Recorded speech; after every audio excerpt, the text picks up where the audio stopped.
Piektā lekcija. Ko mēs iemācījāmies 5. lekcijā?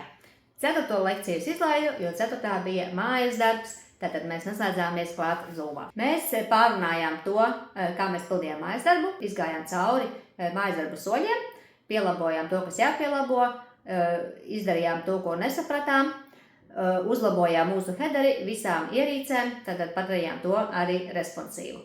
Pēc tam mēs gājām jau piepildīt mūsu sākuma lapu. Tad mēs ievietojām galveno konteineri, kurā ir fotografija, uz fotografijas uzlikām virsū tekstu, nomainījām teksta saturu un iepazināmies, kas ir margin, kas ir padding, uzlikām dažas animācijas, paspēlējāmies ar background overlay un turpināsim lapas saturu piepildīt pakāpeniski nodarbību laikā.